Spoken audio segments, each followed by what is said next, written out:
अस्सलाम वालेकुम। उम्मीद है आप सब सेहत और ईमान के बेहतरीन हालत में होंगे। Welcome back to the channel subjective knowledge by Saba and I am your mentor Saba. अपने लास्ट लेक्चर में हम डिस्कस कर चुके थे एटम और इट्स रिलेटिव एटॉमिक मास, और आज के हमारे लेक्चर का जो टॉपिक है वो है isotopes and their relative abundance. So without wasting our time let's start our lecture. First of all, what are isotopes? Isotopes हमारे पास होते क्या हैं? तो सबसे पहले इसकी डेफिनेशन देखते हैं। Isotopes are the atoms of the same element. एक ही एलिमेंट के एटम्स होते हैं, कैन पोजेस डिफरेंट मैसेज, जिनके एटॉमिक मैसेज डिफरेंट होते हैं बट सेम एटॉमिक नंबर के। किसी भी एलिमेंट के एटम्स जिनके एटॉमिक नंबर तो सेम हो, क्योंकि एक एलिमेंट के हैं तो उनके एटॉमिक नंबर सेम हो गए, लेकिन उनमें डिफरेंस कहाँ पे हो? उनके एटॉमिक मैसेज पे। इस तरह हम कह सकते हैं जब इनका एटॉमिक नंबर सेम है, एटॉमिक मैसेज डिफरेंट है, तो isotope have same number of protons and electrons, कि उनमें प्रोटॉन्स और इलेक्ट्रॉन्स जो हैं वो सेम हैं, बराबर बराबर उनमें मौजूद हैं, but they differ in the number of their neutrons. लेकिन उनमें न्यूट्रॉन्स की तादाद जो है वो एक दूसरे से डिफर करती है, जो कि उनके न्यूक्लियाई के अंदर मौजूद हैं। तो इसी वजह से they possess same chemical properties, क्योंकि एक ही एलिमेंट के वो एटम्स हैं तो उनकी केमिकल प्रॉपर्टीज सेम होंगी। एटॉमिक नंबर उनका सेम है, यानी नंबर ऑफ प्रोटॉन और इलेक्ट्रॉन उनके पास सेम है, तो उनकी पोजीशन पीरियोडिक टेबल में सेम ही होगी। Phenomena of isotopy was first discovered by Soddy. एक साइंटिस्ट था, उन्होंने पहली बार आइसोटोपी की टर्म जो है वो डिस्कवर की थी। नेक्स्ट कुछ एग्जांपल्स आ जाती हैं हमारे पास आइसोटोप्स की, जैसे आइसोटोप ऑफ कार्बन। कार्बन के आइसोटोप्स हैं। अब कार्बन हैज़ 3 आइसोटोप्स। एक एलिमेंट के 2 या 2 से ज़्यादा आइसोटोप्स हमारे पास एग्जिस्ट करते हैं हमारी अर्थ पे नेचुरली, और कुछ जो हैं हमारे पास आर्टिफिशियली भी जो हैं वो प्रोड्यूस करवाए गए हैं। लेकिन जो कार्बन है इसका नेचुरली 3 आइसोटोप एग्जिस्ट करते हैं। इनको हम रीड कैसे करेंगे? जैसे C इसका सिंबल है, 6 इसमें नंबर ऑफ हम कहें इलेक्ट्रॉन बताए गए हैं, या कहें कि इसका एटॉमिक नंबर बताया गया है, और ऊपर इसके पास इसका मास नंबर लिखा गया है। तो हम इसको रीड करेंगे, पहले 6C, फिर उसके बाद इसका मास नंबर पढ़ा जाएगा 13, यानी 6C13। इसी तरह अगर हम बाकी आइसोटोप्स को रीड करें तो ये है हमारे पास 6C12, 6C13 and 6C14। Expressed as इनको कैसे लिखा जाएगा? क्योंकि इनका एटॉमिक नंबर सेम है तो हम इन्हें राइट करेंगे C12, C13 and C14। Having 6 proton, 6 proton हैं और 6 ही इलेक्ट्रॉन हैं। These isotopes have 6, 7, 8 neutron respectively, यानी 12 वाले में 6 न्यूट्रॉन, C13 में 7 न्यूट्रॉन और C14 में 8 न्यूट्रॉन, क्योंकि बाकी जो 6 हैं वो उसके इलेक्ट्रॉन की या हम कहें प्रोटॉन के नंबर को ऐड किया जाएगा। जिस तरह ये आपके पास इधर डायग्राम में भी शो करवाया गया है कि ये जो ऑर्बिट्स में रोटेट कर रहे हैं ग्रीन कलर में, ये हैं उसके इलेक्ट्रॉन्स, और जो हमारे पास न्यूक्लियस में येलो और ब्लू जो हैं वो बॉल्स की फॉर्म में वो न्यूट्रॉन और प्रोटॉन दिखाए गए हैं।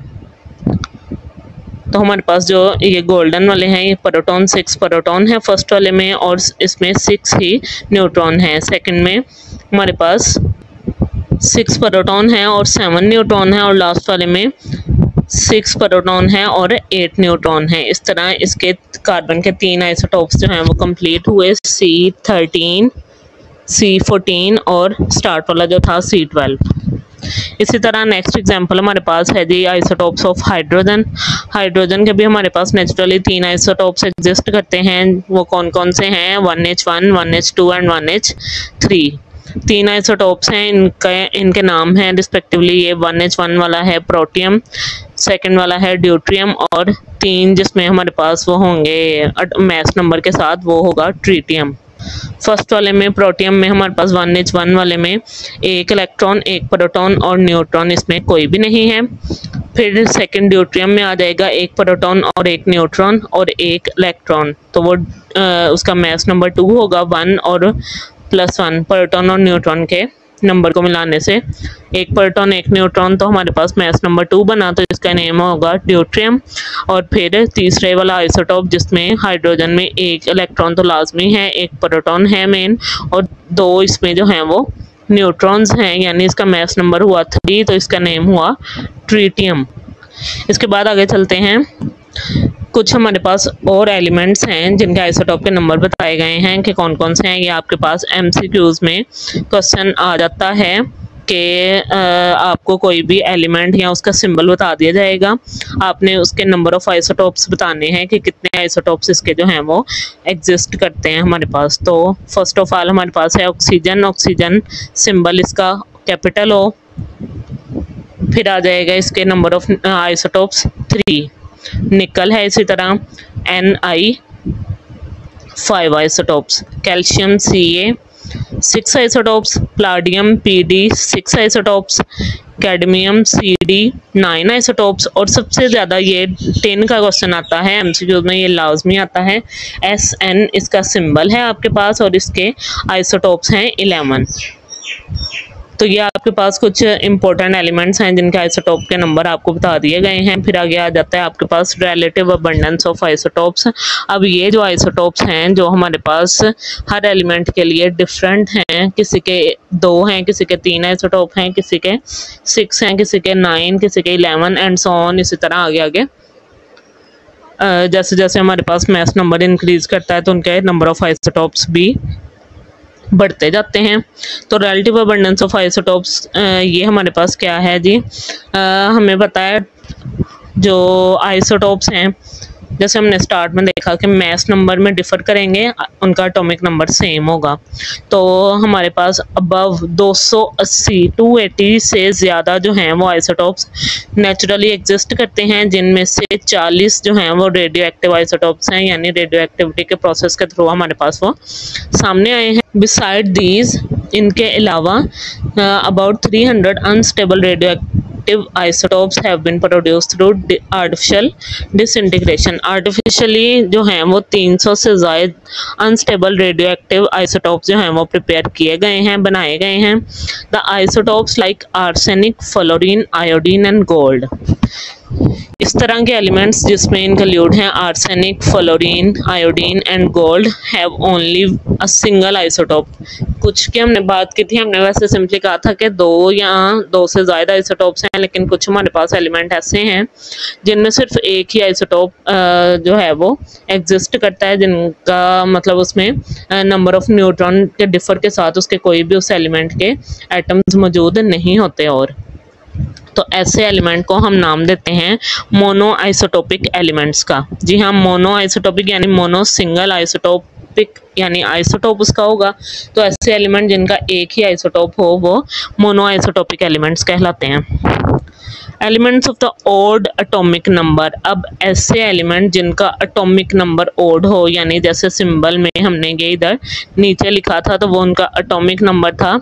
जैसे ये कार्बन का है जी 6 है, इसी तरह अगर हम नाइट्रोजन की बात करें जो कि 7 है तो वो ओड है।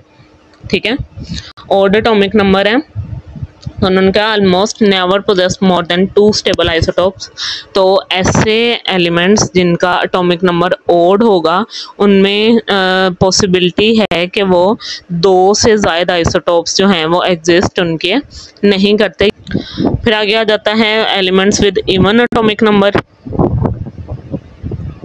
कि ऐसे एलिमेंट जिनका एटॉमिक नंबर इवन होगा usually have large number of isotopes, उनके आइसोटोप बहुत ज़्यादा होंगे।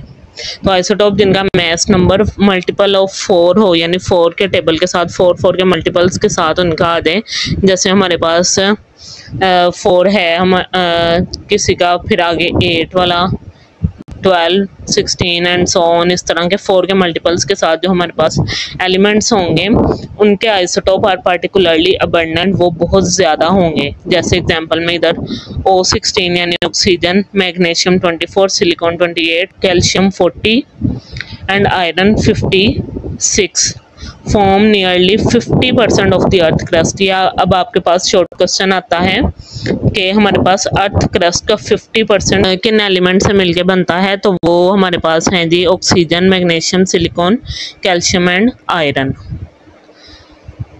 फिर आगे आ जाता है आउट ऑफ 280 आइसोटोप जो हमारे पास 280 नेचुरली एग्जिस्ट कर रहे थे that occur in nature, 154 have even mass number and even atomic number. यानी तकरीबन हाफ जो हैं उनके वो हमारे पास इवन मास नंबर और इवन एटॉमिक नंबर के साथ होते हैं। यानी ओड के इतने हमारे पास जो हैं वो आइसोटोप्स अबंडेंट नहीं हैं मुकाबले में किसके, इवन एटॉमिक नंबर और मास नंबर्स के। इसी तरह ये कुछ हमारे पास एलिमेंट्स हैं और इनके आइसोटोप्स और रिलेटिव अबंडेंस दिखाई गई है। जैसे है जी हाइड्रोजन फर्स्ट, इसके ये 2 आइसोटोप जो ज़्यादा अबंडेंट हैं और इनकी अबंडेंस जो हमारे पास नेचुरली ये एग्जिस्ट करते हैं वो दिखाई गई है। एक जो फर्स्ट वाला है प्रोटियम, उसकी 99.985 है और दूसरे वाले की 0.015 है। यानी दूसरे वाला बहुत ही कम अपनी नेचुरल अबंडेंस के साथ है, ज़्यादा नेचुरली अबंडेंस किसको है, फर्स्ट वाले को, प्रोटियम को। इसी तरह कार्बन की बात करें, कार्बन 12 और कार्बन 13 2 इधर दिखाए गए हैं, यानी कंपैरिजन उनका दिखाया गया है उनके नेचुरल अबंडेंस। तो नेचुरल अबंडेंस जिस आइसोटोप की ज़्यादा होगी उसी मास नंबर वाले को हम जो है वो ज़्यादा अपने एक्सपेरिमेंट्स में या अपने पीरियोडिक टेबल में कंसीडर करेंगे। तो इधर ये कार्बन 12 जो है वो हमारे पास ज़्यादा अबंडेंट है। इसी तरह नाइट्रोजन की बात की जाए तो N14 एंड N15 है, N14 वाला ज़्यादा अबंडेंट है हमारे पास। इसी तरह ये इनके इधर मैसेज शो किए गए हैं। फिर आगे आ जाता है ऑक्सीजन। ऑक्सीजन के 3 आइसोटोप दिखाए गए हैं, तीनों की नेचुरल अबंडेंस और सबसे ज़्यादा अबंडेंट O16। फिर सल्फर, सल्फर में हमारे पास 32 वाला ज़्यादा अबंडेंट, क्लोरीन में 36 वाला ज़्यादा अबंडेंट है, 37 वाला भी तकरीबन हमारे पास अबंडेंट है थोड़ा, क्योंकि उसकी अबंडेंस 24.47 है, यानी 1/3 की रेशियो के साथ इनकी अबंडेंस है नेचर में हमारे पास। इसी तरह ब्रोमीन, अगर इसकी बात की जाए तो ब्रोमीन 79 और 81 है। इनकी तकरीबन दोनों की अबंडेंस इक्वल है, लेकिन उसमें 79 वाला जो है वो थोड़ा सा ज़्यादा अबंडेंट है, वो 50.54 है उसकी अबंडेंस, और दूसरे वाले की 49.49। और ये इसके साथ मैसेज इनके दिखाए गए हैं उनमें भी थोड़ा सा डिफरेंस है, एक 78.9 है और दूसरे वाला 80.9 है। तो ये हमारे पास थे कुछ एलिमेंट्स जिनके आइसोटोप्स की आपके पास नेचुरल अबंडेंस और मैसेज बताए गए थे। यहाँ तक आज का हमारा लेक्चर कंप्लीट हुआ। नेक्स्ट आगे आपके पास सेल्फ इवैल्यूएशन के क्वेश्चंस हैं जो आपने अपना लेक्चर कंप्लीट करने के बाद इन्हें सॉल्व करना है। And that's and. दुआ में याद रखिएगा, अपना बहुत सा ख्याल रखिएगा। नेक्स्ट लेक्चर तक के लिए अल्लाह हाफिज़।